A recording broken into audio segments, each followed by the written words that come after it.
Hey everyone, it's Rod Santomassimo with the Massimo Show. And today's guest, I'll give you some hints. NFL, entrepreneur, corporate citizen, podcast host, radio show personality, and it goes on and on and on. Today, our special guest is Mr. Dave DesRochers. Hi, this is Rod Santomassimo, and welcome to the Massimo Show. The objective of the Massimo Show is to share how you can maximize your personal, professional margin. That's right. Let's make more money in less time. Let's turn chaos into clarity, confusion into confidence, and income into real wealth. Along with sharing my insight on how I grew a multi-million-dollar professional business, we're going to bring you the expert advice from a variety of authors, consultants, and thought leaders who will provide the tools you need to maximize your own personal and professional margin. Welcome to the Massimo Show. Dave, welcome to the Massimo Show. Thank you, Rod. Thanks for having me. And you got my name right. You nailed it. Thanks. Amongst other things, yes. I'm sensitive to those things. It happens to me I understand. all the time. So, Dave, thanks so much for your time today. I know your time is valuable, so we're going to get right into it. As our listeners know, before we talk about providing value in regards to what they should be doing, let's get them some context as far as people may not know who you are. So take us back to high school, Dave. What was Dave? Where was he? What was he passionate about? Well, that's kind of where my story starts. In high school, I was a basketball player. Basketball was my sport. I was a taller than most and lanky kid, maybe not the most coordinated, but good enough to make it to the final cut for the Olympic development team and to be a pretty decent basketball player and have a couple scholarship offers. Small universities, but scholarships nonetheless. And I remember it was at the end of my junior year, we got a new high school football coach. And he greeted me on campus. He goes, "Hey, big guy, you got to play football for me." And I said, "No, coach." He goes, "Well, how come?" And I said, "Well, I play basketball. I got a couple scholarship offers." And he goes, "Where?" And I said, "Well, Cal State LA." And I mean, they were small. Fullerton. And he said, "Well, come play football for me and I'll get you a better scholarship." And I said, "Coach, I'm not very good. I like football, want to be, but I'm just not." And he said, "Well, I'll help you." And so I said, "Okay." And I went out for football.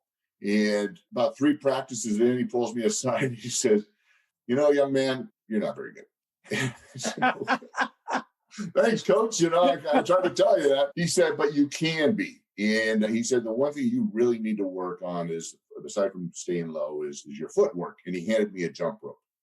And so I probably looked at that jump rope like any 17-year-old uncoordinated boy would look at one. I was like, okay, girls do this and I'm not going to do it. He said, "It's going to help you a lot with your footwork."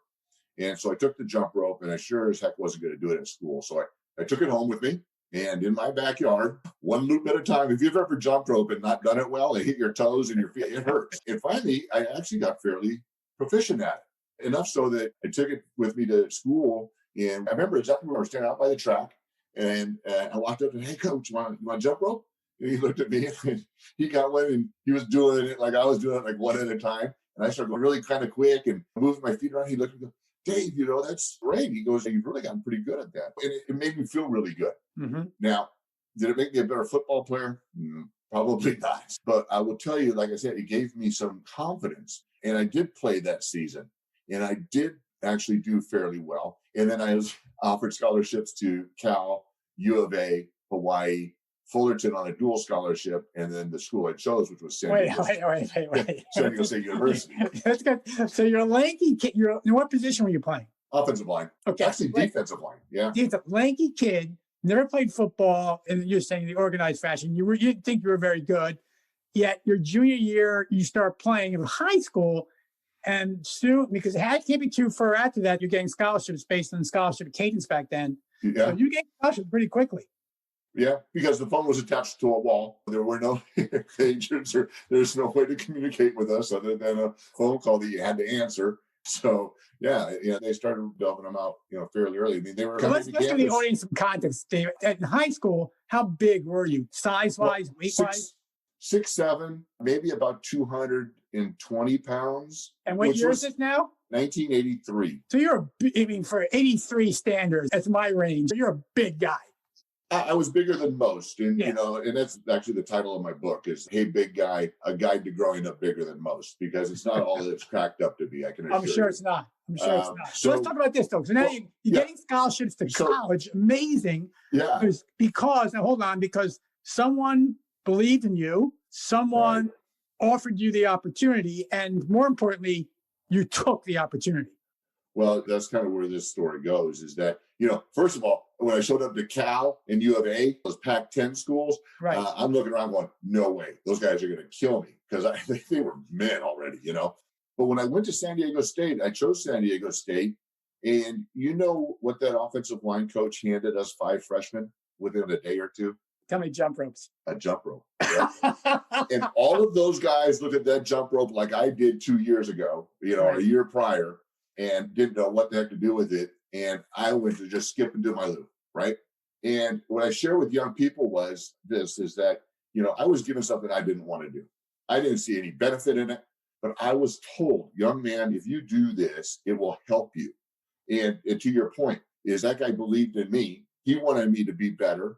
And so I did that. And then when I went on to San Diego State and was able to do that medial task, that has really nothing to do with football, but do it actually well, all those coaches looked at me going, hey, man, this kid, I separated myself from the rest of those 5 guys standing there immediately, and just that little thing. And it's funny, the other point you brought up is a guy that believed in me. And my coach, Chris Conlon, he wanted to hear me speak. And so I spoke to 500 Boys and Girls Club counselors, and I asked them to be my guest. And I told this story about this guy that believed in me, because these counselors have the same opportunity to kind of do something for a young person, and man, he got a standing ovation, and he gave me the eye because he doesn't like that kind of stuff, But he didn't need me on that team. We had 5 guys go to Division I scholarships, 5 guys, and 2 of us made it to the NFL. He had a really good team. He saw that I wasn't good.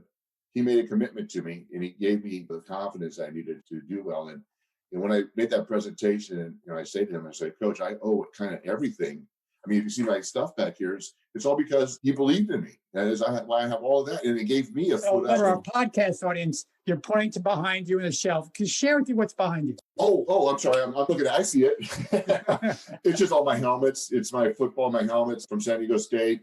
I actually was then invited to play in the Hula Bowl, which is a collegiate all-star game. I played with Tim Brown and Thurman Thomas, both Hall of Famers, and Ickey Woods and Ken Norton Jr., my Seattle Seahawks helmet and my Montreal Machine helmet. So, yeah. And so I said, Coach, thank you for helping define my life. And he said, son, he goes, look, all I did was talk you into playing football. He goes, you did all the work. I mean, that's the kind of guy. And when I coach kids, that's the kind of guy I want to be, and being humble, but still caring and inspiring and empowering to somebody. Well, that's awesome. Okay, so you get an opportunity to play in the NFL. Was there any takeaways, major lessons that during your time that you now apply to your after sports life? Well, I think it's my journey there. It's that, San Diego State and all those other schools that were willing to offer me a scholarship were still kind of gambling on me. I had potential. Every single one of the recruiters and coaches said I had potential. What I've come to find out is potential is a nice way of telling somebody they're not good. Because if you're good, they're going to say, man, son, you're good and we want you. But if you have potential, well, you might be good. We don't know. But you're not right now. So anyway, so I think it was kind of the same thing with the NFL, frankly. I was a 12th round draft pick and I was good. I was decent, but I was taking on potential. And I made the team as a 12th round draft pick. Right. That doesn't happen very often. No, it doesn't. And it was because I was in excellent condition and ran with the linebackers and tight ends as a 300-pound offensive lineman.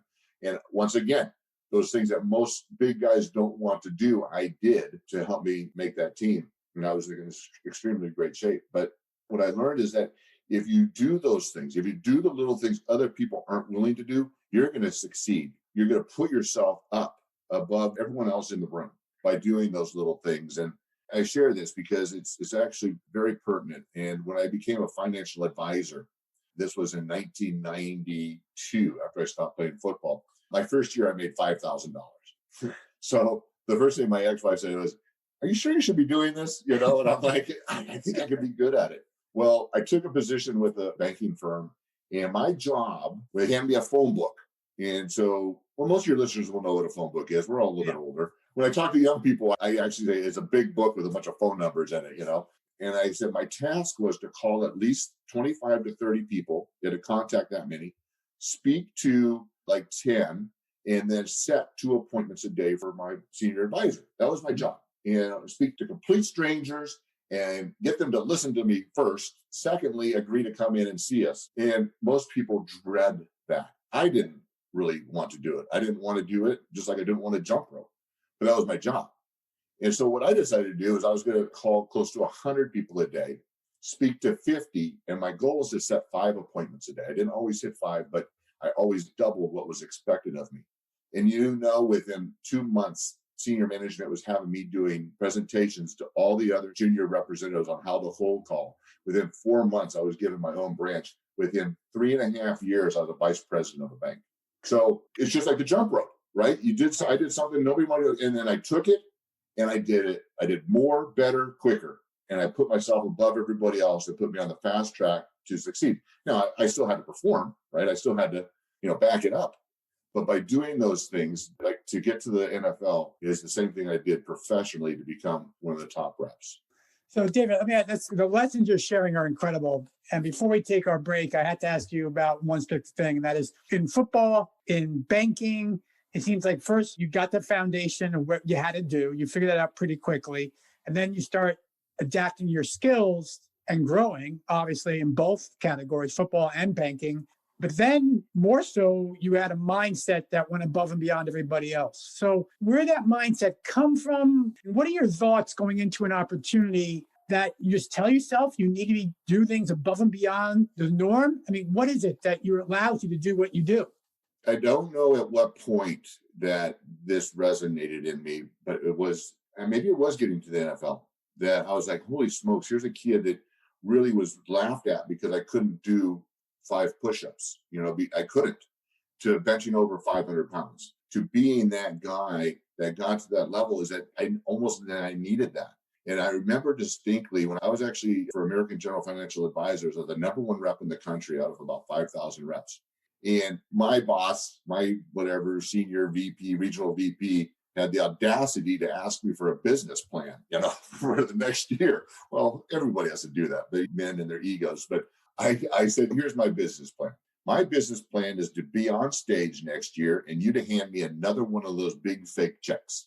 Because if you're doing that, means I'm number 1 again, and I don't worry about what I need to do every day. I want to be on that stage. I liked to be recognized. But what was great about that, Rod, was that what I really liked about being recognized was other reps asking me how I did it and helping other reps. I had reps calling me from all over the country because I not only knew my business, but I knew my competition. When I'm sitting in front of somebody, it was real important for me. I could look at their statement. I said, you can cover up. Just tell me what your holdings are, and I'll tell you who you're talking to. That's how much I knew about what everybody else was telling them, because I didn't want to go about telling them the same thing. I needed to have my own kind of research and what I was going to do, and wasn't held to any kind of a mantra or an agenda. But it was knowing my competition and set myself above everybody else, because what too many people get caught up into is the product. And the people don't care about the product. No, they don't. They care about you. If you can convince somebody you are there to take care of them, and that's all you care about, boom, now you have a client. If you're there and you are already determined, I'm going to show them the Franklin tax-free fund because that's the one you're most comfortable selling, and it's not even what they need, they don't care. So it's all about you. They're buying you, and it doesn't matter what business you're in. If you're mortgages or banking or financial advisor or anything, they're buying you first. David, that's awesome. When we come back, I know you've had this journey along this path, and that word path has a significant meaning to you. We're going to get back to that in the second part of the Massimo Show. So everyone, hold on. We'll be back with Dave DesRochers, and he's going to share with us exactly this path to happiness, this path to success. We'll be right back. Hey, this is Rod Santomassimo with the Massimo Show. And oh boy, am I pumped. My new book, Knowing Isn't Doing, well, when it launched, it hit number 1. That's right. Top-selling sales book in the entire country on Amazon.com. We're so excited to share many of our proprietary Massimo methods to allow our readers to start finally building that business and the life they've always desired. To get your own copy or learn more, visit www.knowingisn'tdoing.com. Hey everyone, it's Rod Santomassimo back with our guest, Dave DesRochers and the Massimo Show. NFL player, financial advisor, excelled. Not only had potential, as he shares, but he was really good. And the guy can jump rope. So with that said, Dave, welcome back. And we'll talk about today. And I know you and I spoke before, and when we've stayed in contact through social media, and you have this really amazing, well, I want to call it mission, I guess is the great word for it. Yeah. And it has to do with having a past. Can you share with us the origin of this and what it currently is? Yeah, it's actually really kind of a neat story. It was about 4 years ago. It was around Christmas time. I was at my fiance's uncle's house, and he has owned a couple of, one was publicly traded environmental solution companies, very successful. And he was telling me about a program that he'd come up with that was going to help students solve this huge problem of changing their major, taking 6 years to graduate, student loan debt. And as he was writing this book, he wrote a book called Career Happiness and Success. You Can Have Both. And when he was writing in the 10th chapter about his collegiate experience in attaining a PhD from Carnegie Mellon in engineering, he was researching, college statistics. And as I mentioned, 70% kids change their major once, 33% change it twice or more, and on and on and on. And he goes, what the heck is this? And so he started looking at the career assessments, and he was just so dismayed with the results. Anyhow, so being a solutions guy, he came up with a program that he thought would be a solution to this problem. And he goes, Dave, okay, you were in the NFL. You left the NFL. I was a professional actor for a little while, my SAG card. I met a guy who was a developer who hired me to come work for him. I obtained my general contractor's license, but the project he had me, that wanted me to manage, fell out. And so then that's why I obtained my licenses, and then for 20 years became a financial advisor and became a vice president of a bank without a degree.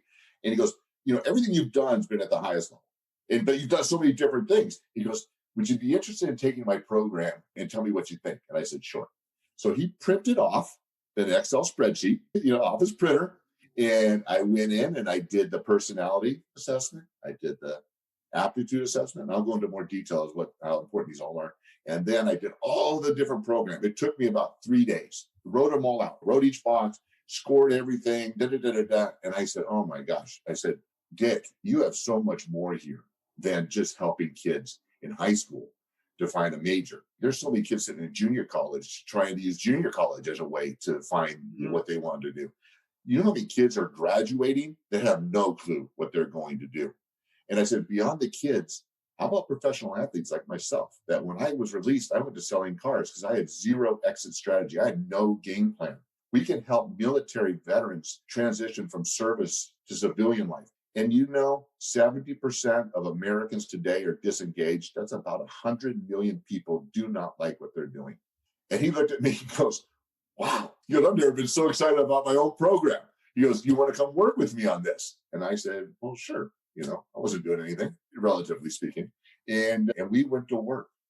And Rod, since doing this, and every meeting I've had, and right now we're in discussions with, the Rose Bowl Institute. We just signed an MOU with the National Veterans Chamber. I mean, I could go on and on. We're inking a deal with Sam, the young man that did the rap to ABC's to the careers. He's been on Ellen. He's been on NBC Nightly News. Is that when I talk about what we do, and I want to explain what we do. When I talk about the purpose, though, and what we do, it touches everybody. Everybody says, man, I wish I would have had that, or my son could use that, or I know somebody that can use that, or you should talk to this group because they could use that program. Every conversation now for 4 years. And so we've just continued to build it and build it and build it. And now it's an online software program that takes you through yourself, completely transparent. And it's been so exciting to be involved with and taken from a piece of paper to something now that we can help tens of thousands, if not more people. Oh, I mean, just on the veteran side alone, to me, is exciting as anything, especially at the timing of this recording, obviously during this pandemic period. And so many people, find themselves with no more careers, what they thought would be, and industries are leaving, evaporating. Yeah. So reassessing what is possible based on leveraging your current skill set, absolutely see how that could fit. So if this is a platform, am I correct here? This is a platform, a software assessment tool, which when you go through a series of questions and exercises and so forth, and I'm sure I'm just generalizing this, what is the result, Dave, of this platform? Let me explain, because it is completely different. Here's the first misconception when I mentioned that we are a career selection program. Oh, I've done one of those. Well, you haven't. What you've done is an assessment. What you've done is a 25-minute black box answered, if not this, then that, if not that, then this.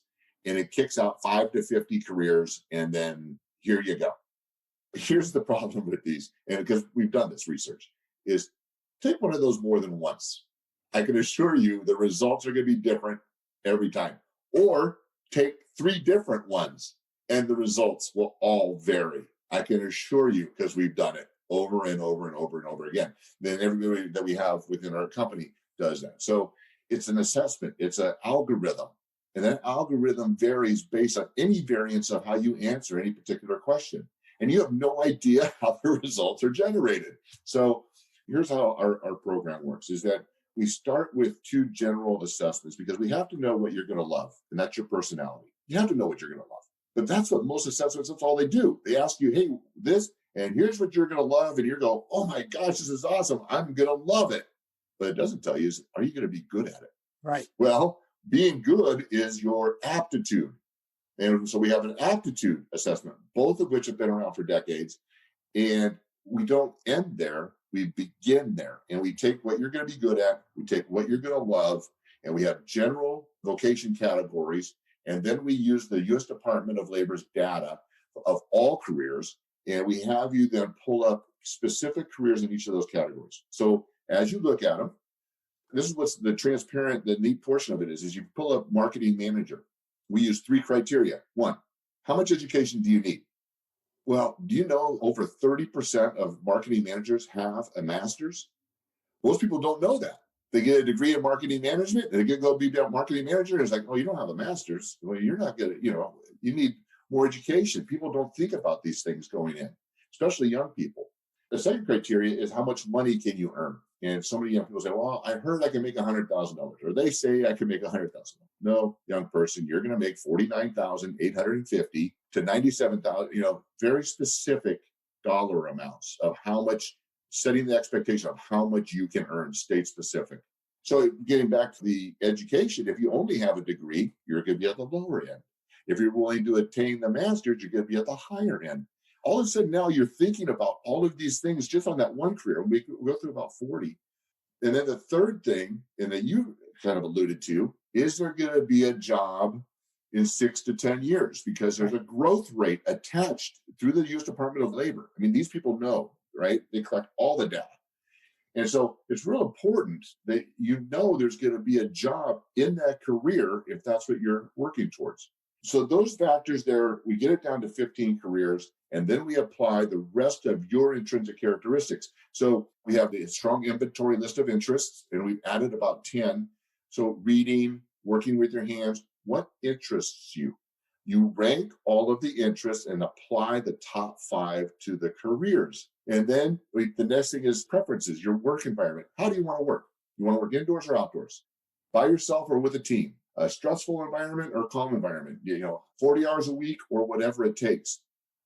Grade all those out, apply the top 5. And now you're thinking about the next 30 to 40 years. How do I envision this job?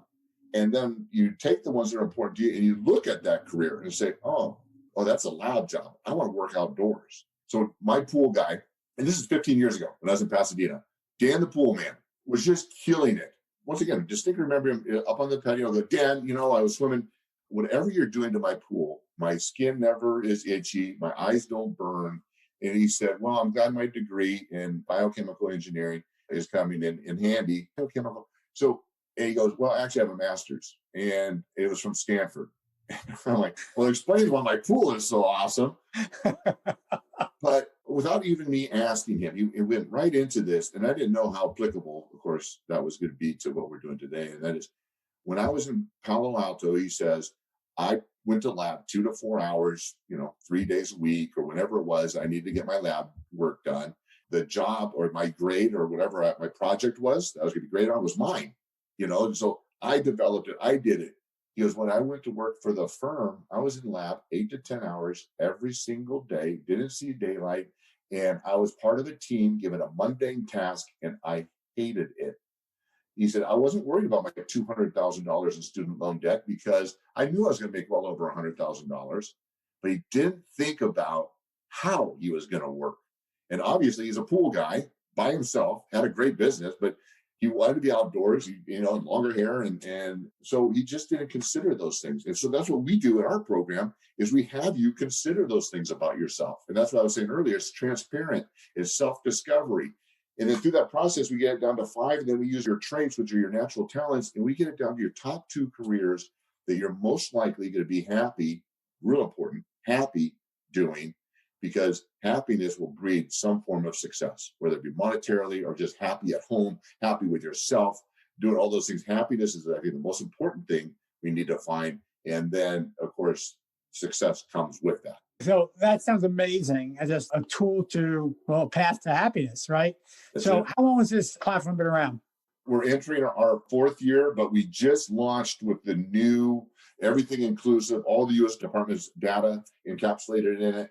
And so we are just, like I said, launching with all those entities I was mentioning earlier, the Veterans Chamber and some universities. And I could go on and on with the relationships that we're establishing. And it's really exciting. So I'm sure you've helped scores, if not hundreds or thousands of individuals find their path, and you'll continue to do so. So this is your path to happiness, correct? This is what fits you the best. Can you tell? I mean, I've been talking about this every day for 4 years. I still get on the edge of my seat because one thing I like to share with younger people or even older people that are in business, and if you're not doing something that you're passionate about or that is a purpose driven, if you feel there's a purpose to it or you're generating value for other people, then keep looking, because there's 2 ways to approach everything that we're doing. One's with a purpose and one is with an agenda. Agenda is all about you. And what are you going to get out of it? So if you're in sales and you're looking across from somebody and all you see is a dollar sign, you've already lost. Because if you're a good salesperson, you'll probably get that dollar. But as soon as you're done with it, that person's going to feel like they just got sold, and nobody likes to be sold. You will probably not do any more business with them, and certainly not with any of their family nor their friends. Right. But if you enter into it with a purpose and you say, gee, what can I do to help you or anybody that you know, or what, you may not get anything out of that initial meeting, but you will have established a relationship, and you will not only probably do business with them and do business with them again, but with people that they know by having a purpose. And I really feel like this is really a purposeful endeavor, and we help so many people. And when I have moms crying because their son, has found his thing, I mean, that's cool. That's cool. That is cool. Cool. And she's crying because the son's getting out of the house. It's really cool. Happy tears. Happy tears. Well, Dave, before we let you go, how do folks connect with Path2 or you? How do they connect with you? You can always find me through Path2. So www.path2.net. And I'm Dave DR, Dave DesRochers, Dave DR at path2.net. That's my email address. I love speaking with kids. If there's an opportunity for me to speak with kids about failure, about persevering, about achieving highest levels, I also do keynotes for producers and for companies that have sales staff and how to achieve the highest level and maintain the highest level of success. And, it's a handful of things that I do, but that's the best way to reach me is through the Path2 platform. Well, Dave, the pleasure's been all ours. We can't thank you enough for sharing what is, in fact, equating to talent, potential, and the path to happiness. So, Dave, thank you so much for being a guest on the Massimo Show. Thanks for having me, Rod. It's always good talking to you, buddy. Okay, buddy. And everyone else, you know what I'm going to say. Dave's giving you a whole bunch of information you can digest, and that's great, but knowing isn't doing. So now you got to go and do it. That's right. That said, everyone else, be well, be good, be safe. We'll talk to you soon. Take care. I want to thank you for listening to this version of the Massimo Show. And please, please go out and share this with your friends, your colleagues. Heck, share it with your dog. Just share it. And more importantly, just give me some feedback, good, bad, or indifferent. We all grow from understanding what our audience wants to hear. So until next time, this is Rod Santomassimo with the Massimo Show. Hey, this is Rod Santomassimo with the Massimo Group. And did you know over the last 12 plus years, we've worked with thousands of independent contractors, solopreneurs, and small business owners in helping them achieve the business and the life that they've always desired.